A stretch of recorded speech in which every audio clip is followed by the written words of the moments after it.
ahoana marina, tena mahay tantana ve ny filoha? Roa taona mahery izay no nitantana ny filoham-pirenena ankehitriny. Roa taona izay tsy nahitana popoka ireo velorano izay nampanantenaina ny vahoaka malagasy. Raha ny filazana tany amboalohany, izany hoe nandritra ny fampelezan-kevitry Andry Rajoelina, dia fotoana fohy dia androso i Madagasikara ary ilamina tanteraka ny vahoaka malagasy. Mitotongana izay tsy izy ny fiainam-pirenena sy ny fiainam-bahoaka ankehitriny. Tsy hita nefa izay vahaolana sy paikady matotra hoentin'izao fitondrany izao manoloana ny fidangany vidim-piainana. Ny fanontaniana mipetraka hatreto dia ny hoe i Andry Rajoelina ve no tsy mahay mitantana? Tsara aloha ny manamarika fa tsy vao tamin'ny fampelezan-kevitra ho fifidianana filoham-pirenena iny andry no nanaovany Andry Rajoelina fampanantenana pokaty ny vahoaka malagasy. 7.9 isan-jato no ari-karena fahoben'ny Madagasikara tamin'ny taona 2020. Izany hoe talohan'ny fanonganam-panjakana ny taona 2020. Rehefa tonga ny fanonganam-panjakana izay notarihan'ny filoham-pirenena ankehitriny io dia miiba hatrany amin'ny 3 isan-jato izany. Izany hoe ari-karena fahobe 7.9 isan-jato no nolovainy Andry Rajoelina nandritry ny tetezamita, izay nolazainy nandritra iny fampelezan-kevitra iny, fa na tsy nisy famatsim-bola aza dia nisy ny fotodrafitrasa vita. Matoa nisy ny asa vita nandritra ireny fotoana ireny dia nisy vola nipetraka tao anatin'ny kitapom-bolam-panjakana na ahafahana nanao ireo asa ireo. Mazava ho azy fa tsy fitondrana tsy nisy vola no nolovainy Andry Rajoelina sy ny ekipany nandritra ireny tetezamita ireny. Rehefa niiba io ari-karena fahobe io ny taona 2020 dia tonga teo amin'ny fitondrana ny filoha Hery Rajaonarimampianina ny taona 2020, izay ministry ny vola sy ny fitantanam-bola nandritra ny tetezamita. Niakatra ho 5 isan-jato ny ari-karena fahobe raha ny filazany ny taona 2020 izay nanaova ny fifamindram-pahefana.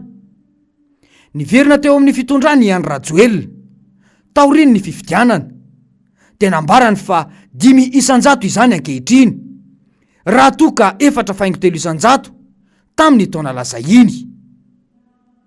Everina ho zavatra kely ny fialan'io faingo 2 isan-jato tamin'ny ari-karena fahobe io, saingy misy fiantraikany goavana amin'ny fiainam-bahoaka izany.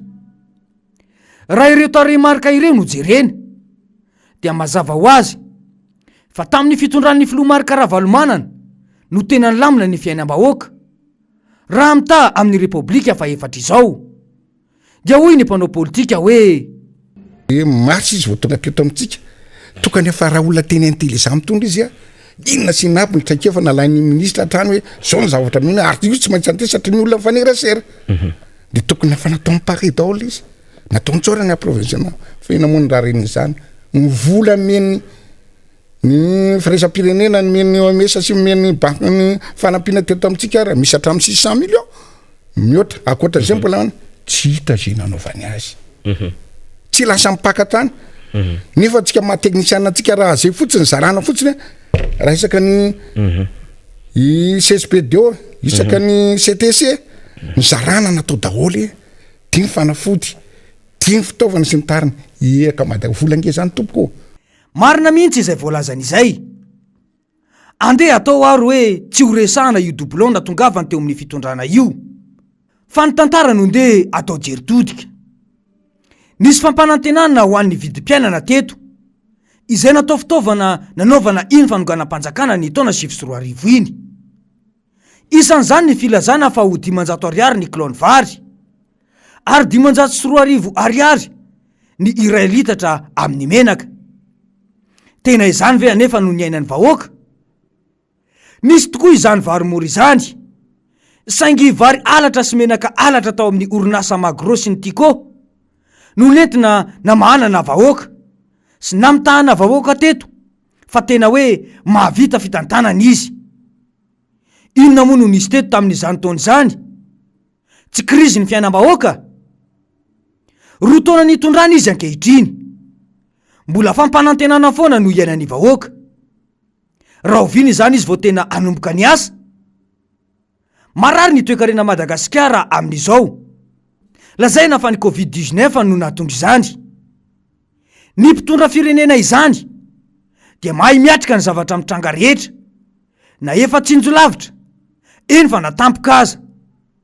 Saingy ny hita amin'izao fitondrana izao dia sady tsy hira hoy ny fomba fiteny izay no tsy hanao tsenjery, sady efa mitavozavoza no mbola tsy mahay mitsinjo lavitra no tara fanapahan-kevitra. Ny vahoaka no mizaka ny vokany. Dia hoy ny mpanaraka ny raharaham-pirenena hoe rehefa manao relance ianao zavatra mitondra vola ho amin'ny kitapo-panjakana ho an'ny trésorerie malagasy ny atao, fa tsy manao EPP, tsy misy vola miditra amin'izany, tsy manao kianja manara-penitra, inona ny vola miditra amin'izany. Any amin'ny tourisme nijerevanao hoe ahoana ny amelomana an'ilay tourisme mba azo vola. Zavatra betsaka no zavatra azo raisina amin'io. Jerevanao koa hoe ahoana ny suiten'ny vanio, ahoana ny lasantsy ty lazainao foana fa reninao nefa nitazominao eo le izy ary tsy maintsy hiakatra le vidin'ny lasantsy io dia ahita raharaha be tsika eto atoato. Ankoatran'izay ny sandam-bola tsy resahako akory masika raha miteny hoe tsy ampy kokory zalahy, tena tsisy, zéro, fa tsy mety io ataony io, diso lalana izy. Dia mba manaiky ianao hoe tsy hainao le izy fa mba marango conseil an'ny olona. Zay azavaka anao zao le izy ny croissance économique antsika izany inge raha mahita io miseho io zavatra atao rehetrarehetra ny manahirana azy zao dia ny hoe volana angalariny tary ny tsemandany ery, volana alaina tary atao ary, zay nefa tsy mety. Rehefa misy vola ataonao dia marahanao ny orthodoxie financière. Io vola farany hoe nahazo 1 milliard 100 millions io nge amin'ny 2026-27 ihany vao décaissé. Dia iny anaovanao iny tsisy landra-joelona an'io na kely ary, fa rebirebena fotedahana fotsiny io. Ny ao ambadika io 100 milliards le izy isan'ny pays africain 54 pays. Dia eritrereto amin'izany itsika 1 milliard ny azo. Dia eritrereto nisy nahazo roa avo enina telo eny zany par rapport amin'ny Madagasikara. Dia iny dedadedahanao amin'izany sady mbola vola tsy raisinao amin'izao. Ny anaovana an'io dia araka le resako teo hoe relance économique, création d'emploi zany. Dia indrindrindrina vidina vaksà. Nefa jerefy ty problème miseho ty. Aiza zany ny tena lalana le atsika amindreo. Fa aza midedadedaka rehefa tsy hay, tsory fotsiny mety tsy mahay dia ampy. Dia maka conseil amin'ny olona mahay. Dia mipetraka ny fanontaniana hoe hoaiza no hiafaran'ny vahoaka malagasy ny firenena raha olona tsy mahay mitantana toy izany no mbola hitantana mandritra ny fotoana ela. Tsy misy afa-tsy ny kolikoly sy ny ankatrano an-trano amina tombontsoa manokany samy mpitondra ihany no misy eto. Mba firy tamin'ireo mpanao kolikoly ao anatin'ny fitondrana io moa no efa nenjehina sy nampidirina ponja hatramin'izao. Io no taratr'ilay fitondrana dia teza mita. Samy manao izay dany ny kibo ny mpitondra amin'ny harem-pirenena, fa ny vahoaka madinika ambanana basy sy gadraina rehefa mba manao toy izany. Ny malagasy eto an-tanindrazana no mbola tsy mifoha amin'ny toromasony, fa ny Atsy La Réunion efa manomboka mampiakapeo. Ity mantsy no zava-misy ny farany herinandro teo. Izay mpiara-pitolona aty La Réunion dia manao izao fanambarana manaraka izao. Miala rajoelina satria mandika ny lalàna velona rehetra misy eto amin'ny tany sy ny fanjakana. Mampiatra ny jadony, managadra ny mpaneho hevitra sy ireo rehetra tsy mitovy hevitra aminy, mangalatra sy manodina ny volam-bahoaka, manao kolikoly, mananao foana, mandany vola amin'ny tsy misy dikany. Vara amin'ny 70 tapitrisa dolara no lany nanaovana ny Mahamasina, nefa 70 tapitrisa dolara no ilaina hiadivana amin'ny Kereny. Tsy mahay mitantana, manao hoerahoera, mandany vola tamin'ny fanamboarana CBO kanefa tsy mandaitra akory. Mivarotra tany amin'ny vahiny amin'ny alalan'ny emergence. Tsy mitsahatra ny mandainga sy mamitaka vahoaka. Velo rano sy mifampanantenana pokaty miisa 100 mahery tsy misy tanteraka. Manageja ny fahefanana ny mpanjakana rehetra.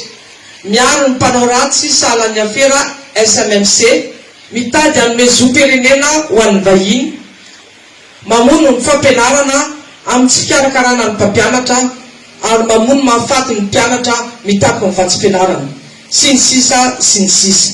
Rehefa miala Rajoelina dia zao no mety tombontsoa ho azy ny vahoaka malagasy. Miverina amin'ny malagasy tanteraka i Madagasikara. Ny malagasy amin'izay no mahazo vana fa tsy ny vahiny intsony.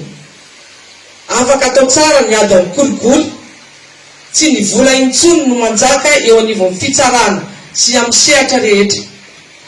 Afaka manao hevitra ara-dalàna ny olom-pirenena rehetra. Mizotra tsara ny fitantanana ny harem-pirenena ka hisitraka ny tombontsoa rehetra ny maro anisa. Mangarahara ny vola azo sy ny fampiasana azy hiadiana amin'ny kere. Noho izany dia ny fialan'ny Andry Rajoelina ihany no vahaolana atavavoaka ny firenena. Manao izao tolo-kevitra izao zahay malagasy mpitolona eto amin'ny Nosy La Réunion. Miditra amin'ny Repoblika fahadimy i Madagasikara. Ao anatin'ny fananganana io Repoblika vaovao io no ananganana ny HCC tsy mitanila.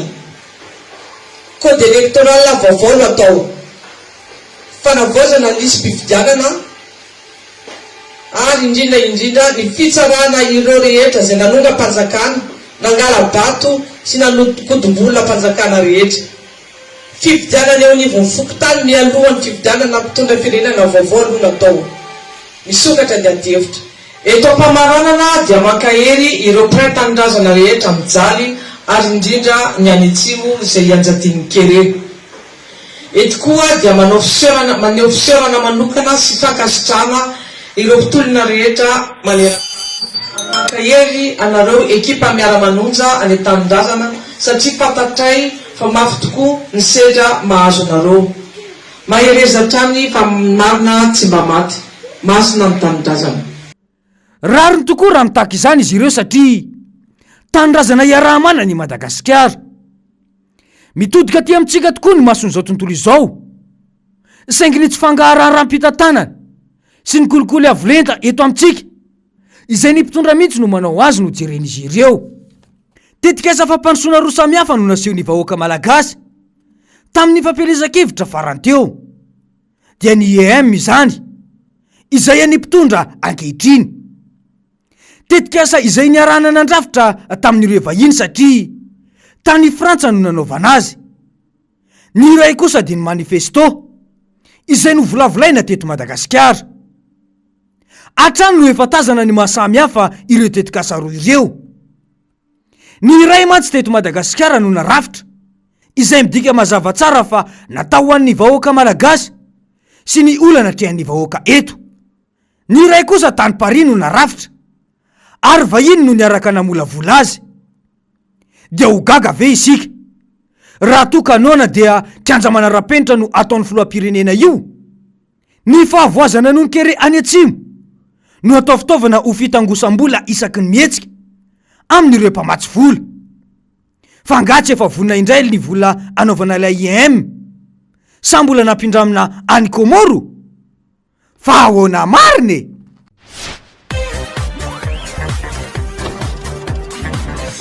Ahoana mariny?